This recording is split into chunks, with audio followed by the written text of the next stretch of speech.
వేణుస్వామి గారు ఎప్పుడు అంటే లైక్ ఇందాక మాట్లాడుతున్నట్టే హీరోయిన్లు మనం టాలెంట్ ఉన్న వాళ్ళు చేస్తాం. ఎక్కువ వేణుస్వామి దగ్గర చేసుకున్న యాక్టర్స్ అమ్మాయిలే ఎందుకు వచ్చి చేయించుకుంటుంటారు పూజలు వేణుస్వామి గారి దగ్గర? ఒక రాజు కావాలంటే రాజ్యం కావాలి, ఒక రాణి కావాలంటే రాజు ఉంటే సరిపోతుంది. అర్థం కాలేదా? ఒక వ్యక్తి రాజు కావాలంటే రాజ్యాన్ని సంపాదించాలి. రాజ్యాన్ని సంపాదించాలంటే సగం జీవితం సంక నాకిపోతుంది ఒక వ్యక్తికి. అంటే శివ అనే వ్యక్తి ఒక 100 కోట్ల రూపాయలు సంపాదించాలంటే సగం జీవితం సంక నాకిపోతుంది. అవును, రైట్. కానీ శివను పెళ్లి చేసుకోవడానికి ఒక అమ్మాయికి మ్యాక్సిమం 10 మినిట్స్ చాలు.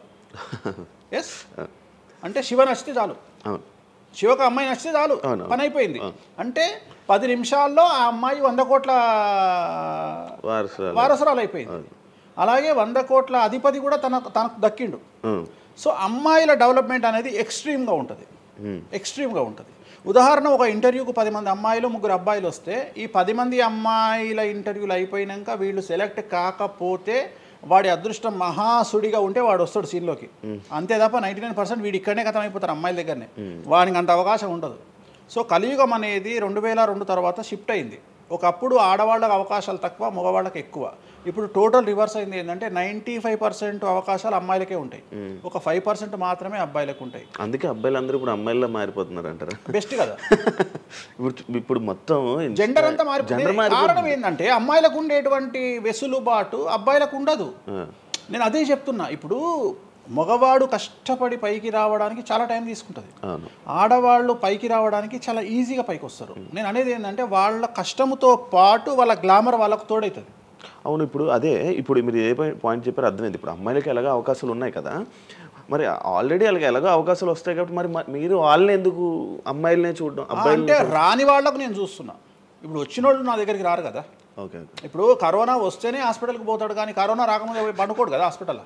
సో అట్లనే వేణుస్వామితో పని ఉంటేనే వస్తారు. రెండవది, అమ్మాయిలకు ఉండే వెసులుబాటు ఏంటంటే అబ్బాయిలు కూడా చేసుకుంటారు నా దగ్గర, కానీ అబ్బాయిల డెవలప్మెంట్ అనేది చాలా తక్కువగా ఉంటుంది. ఉదాహరణ, నా దగ్గరికి వచ్చే అమ్మాయిలు ఓన్లీ సినిమా కోసం రారు. చాలామందికి తెలియదు ఈ విషయం. అంటే చాలామంది ఏమనుకుంటారంటే వేణుస్వామి దగ్గరికి వచ్చే అమ్మాయిలు సినిమా కోసమే వస్తారు, రారు.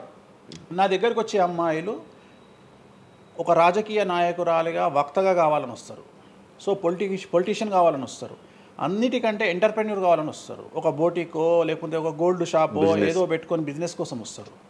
సో నా దగ్గరకు వచ్చేటువంటి వాళ్ళల్లో 10 మందిలో ఒకళ్ళు ఇద్దరు సినిమా ఇండస్ట్రీకి సంబంధించిన వాళ్ళు వస్తారు. 8 మంది వేరే వేరే వేరే వేరే వ్యాపారాలకు సంబంధించి చాలా ఉన్నాయి.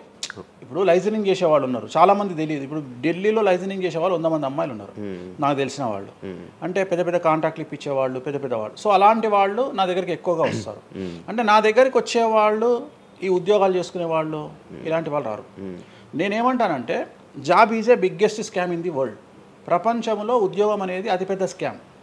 సో దాన్ని ఇప్పుడు ఒక కోతి ఉంది, ఆ కోతికి మీరు డజన్ అట్టిపళ్ళు ఇవ్వండి, ఒక 2000 రూపాయలు ఇవ్వండి, అది డజన్ అట్టిపళ్ళే తీసుకుంటుంది. కానీ ఈ 2000 రూపాయలతోటి నేను ఒక 10 గెలలు కొనుక్కుంటాననే నాలెడ్జ్ దానికి లేదు. అంటే ఒక రకంగా జాబ్ అనేది ఇచ్చి ఆ వ్యక్తిని మనం మోసం చేయడం. సో జాబ్కి అలవాటు అయిపోయిన వాడు కంఫర్టబుల్ జోన్లోకి వెళ్ళిపోతాడు. సో నేనేం చెప్తా అంటే ఆ జాబు నుండి మనమే 100 జాబులు ఇచ్చే స్థాయికి ఎదగాలి అనే కసి ఉండి అక్కడికి వెళ్ళాలి. ఆ కసి ఉంటేనే పని లేదు. కలియుగంలో కష్టపడి అనే మాట మాట్లాడితే దానంత దరిద్రం ఇంకోటి లేదు. ప్రపంచంలో అతి పెద్దగా ఎక్కువగా కష్టపడేది గాడిది. అది ఈ పాటికి ఎక్కడో ఉండాలి, అది లేదు. రైట్. సో మనం కష్టపడడం కాదు, బ్రెయిన్తో పని చేయాలి. కష్టంతో పాటు బుర్ర ఉండాలి. కష్టం అనేది పనిచేయదు. నేను ఏమంటున్నానంటే ఈ ప్రపంచంలో బాగా కష్టపడేటువంటి మనిషి డ్రైనేజీలోకి దిగి పనిచేసేటువంటి సేవకుడు. సో ఆయన పడే కష్టానికి పర్ డే 10 లక్షలు ఇచ్చినా తక్కువనే, కానీ మనం ఆయనకి అట్లా ఇవ్వట్లా. అంటే ఇక్కడ బ్రెయిన్తో పనిచేసే వాడికే డబ్బు మిగులుతుంది. నేను మాట్లాడేది బ్రెయిన్తో. కానీ అమ్మాయిలకు బ్రెయిన్ కంటే కూడా వాళ్ళ అందముతో పనిచేస్తే డబ్బులు దొరుకుతాయి. ఇప్పుడు ఇప్పుడు మనం ఉన్నాం, నువ్వో నేను ఒక ఇన్స్టాగ్రామ్లో పోస్ట్ పెడితే ఎవ్వరు చూడు. అదే ఒక అమ్మాయి పెడితే 2 మిలియన్లు వెళ్ళిపోతుంది. ఇప్పుడు అదే కదా జరిగేది. ఇప్పుడు బెట్టింగ్ యాప్స్ కింద, ఇప్పుడు బెట్టింగ్ యాప్స్లోకి వీళ్ళు ఎందుకు వచ్చారు అంటే వాళ్ళను ట్రాప్ చేసేవాడు కూడా ఈ అమ్మాయిలకు 2 మిలియన్ల ఫాలోవర్స్ ఉన్నారు, కనీసం మిలియన్కు రీచ్ అవుతుంది వీళ్ళ వీడియో అనే ఉద్దేశంతో పెట్టిస్తున్నాడు. సో పెట్టడం ఎందుకు ఏంటి అనవసరం పక్కన పెడితే, వాళ్ళకుండే క్రేజ్, అమ్మాయిలకు క్రేజ్ అలాంటిది. నేను అదే చెప్తున్నా, ఆ క్రేజ్ అమ్మాయిలకు చాలా ఈజీగా వస్తుంది. ఎందుకంటే గ్లామర్గా ఉండే అమ్మాయిలు చాలా ఈజీగా జనాల్లోకి వెళ్ళిపోతారు. సో చాలా వాళ్ళకు ఉండే అవకాశాలు చాలా ఎక్కువ. సో ఇది కూడా మంచిది రెమెడీ.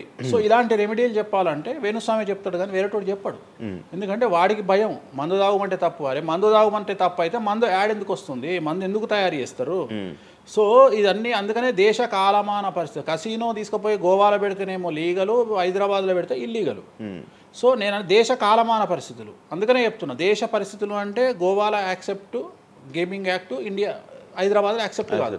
సో అదే చెప్తున్నా, ఒక దగ్గర విడాకులు అనేవి ఇండియాలో కష్టము, అమెరికాలో ఈజీ. అమెరికాలో 10 విడాకులు తీసుకున్నా ఎవడు పట్టించుకోడు. సో ఇవన్నీ కామన్. ఒకప్పుడు ఒక పెళ్లి చేసుకో, రెండో పెళ్లి అనేది చాలా పెద్ద విషయం. ఇవాళ తెలుగు సమాజం కానీ ఎంత గొప్పదైపోయిందంటే 5వ పెళ్లికి కూడా శుభమా అంటూ 5వ పెళ్లి అంటున్నారు.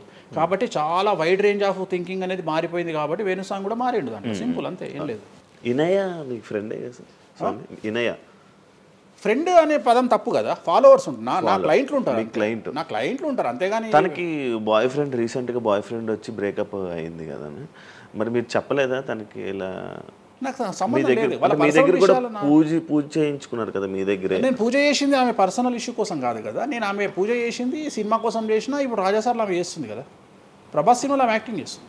అంతవరకు నా దగ్గరికి 190 మంది వస్తారు కదా, వాళ్ళ గురించి వ్యక్తిగతంగా వాళ్ళని కంటిన్యూగా ఉండేది నాకు లేదు. నాగ చైతన్య శోభిత జాతకాన్ని మీరు చెప్పడం జరిగింది కదా, అది తప్పని ఇప్పటికైనా ఒప్పుకుంటున్నారా? టైం విల్ డిసైడ్ అండి ఏదైనా కానీ. నేను జాతకాలు చెప్తా, పర్సనల్గా నాకు ఎవరి మీద ఏ కోపాలు ఉండవు. వేణుస్వామి జాతకం చెప్పినప్పుడు కామెడీ, 2-3 ఏళ్ళు అయినాక సీరియస్. సో నేను నమ్మింది నేను చెప్పిన, సింపుల్. ఓకే. సెలబ్రిటీ జాతకాలు వేణుస్వామి చెప్పి కలకల్లాడిన వేణుస్వామి ఈ మధ్య సెలబ్రిటీల నుంచి కొంచెం రావడం కానీ విజిటింగ్ కొంచెం తక్కువ అయ్యి డౌన్ అయ్యింది అంటున్నారు, నిజమా? అది పెరిగింది. కాకపోతే ఇంతకు ముందులాగా పబ్లిక్లో పెట్టట్లేదు. ఓకే, నేను పెట్టట్లేదు. ఓకే, దిష్టి అని కాదు, నేను పెట్టట్లేదు. అవసరం లేదు, ఆ స్థాయి దాటిపోయినా అనుకుంటున్నా. అంటే పబ్లిసిటీ చేసే స్థాయి దాటిపోయినా అనుకుంటున్నా. ఓకే, పబ్లిసిటీ స్టంట్లు ఎందుకులే లోపల. ఇప్పుడు నేను అనేది ఏంటంటే, ఒక టీవీ ఛానల్ బ్రేకింగ్ న్యూస్ ఇచ్చి, ఉదాహరణ TV9 గురించి మాట్లాడుకుందాం.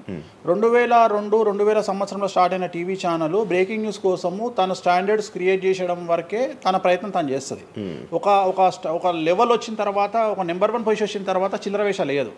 అట్లనే వేణుస్వామి దానికోసం ప్రయత్నం చేసిండు, సెలబ్రిటీ జాతకాలు చెప్పిండు. వేణుస్వామికి ఆ స్టేజ్ వచ్చింది కాబట్టి వేణుస్వామి ఇప్పుడు చిల్లర వేషాలు ఏదలుచుకోలే. అంటే ఇప్పుడు వాళ్ళ గురించి వీళ్ళ గురించి చెప్పి వేణుస్వామి సెలబ్రిటీ. సో వేణుస్వామి ఇప్పుడు సెలబ్రిటీ జాతకాలు చెప్పాల్సినటువంటి పరిస్థితుల్లో వేణుస్వామి లేడు అని అనుకున్నాడు కాబట్టి వేణుస్వామి సెలబ్రిటీ జాతకాలు చెప్పట్లేదు. Simple logic. నాకు కావాల్సిన పబ్లిసిటీ కంటే ఎక్కువ వచ్చింది, ఇంకేం చేసుకుంటా నేను? నాకు ఎక్కువ ఎక్స్ట్రీమ్ వస్తుంది, నాకు వద్దు. ఇప్పుడు వేరే వాళ్ళు ఉన్నారు, వాళ్ళు చెప్పుకుంటున్నారు. ఇప్పుడు నేను స్లో చేసినప్పటి నుండి ఆగస్టు నుండి మీరు యూట్యూబ్ చెక్ చేస్తే వేరే జ్యోతిష్కులు వేసుకుంటారు. అంటే ఇప్పుడు వేరే జ్యోతిష్కులు కంటిన్యూగా పోతున్నారు, సినిమా హీరోల గురించి చెప్తున్నారు, పొలిటీషియన్ల గురించి చెప్తున్నారు. నేను తమ్మునేలు చూస్తుంటా కదా, విపరీతంగా చెప్పుకుంటారు. మీ నుంచే స్టార్ట్ చేశారు. నేను అదే చెప్తున్నా. కానీ నేను చెప్తే మనోభావాలు దెబ్బతింటాయి, కానీ వాళ్ళు చెప్తే తినవు. ఎందుకంటే నాకున్న స్ట్రైక్ రేట్ అట్లాంటిది. మీరు వైరల్ కంటెంట్. ఎస్, అదే చెప్తున్నాను నేను. ఇంకా ఆ రీచ్కి వచ్చినా కాబట్టి నేను చెప్పదలుచుకోలే, వదిలేసిన. అంటే ఈ రేంజ్ రావడం కోసం చెప్పినా. ఎందుకు చెప్పొద్దు? రేంజ్ వచ్చి వదిలేసిన.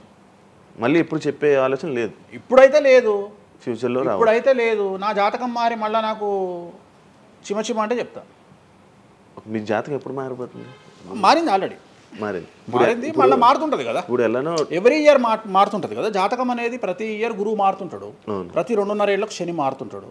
సో మారినప్పుడు జాతకాన్ని బేస్ చేసుకొని 12% మన స్వయంకృత అపరాధం ఉంటుంది, 88% జాతకం ఉంటుంది.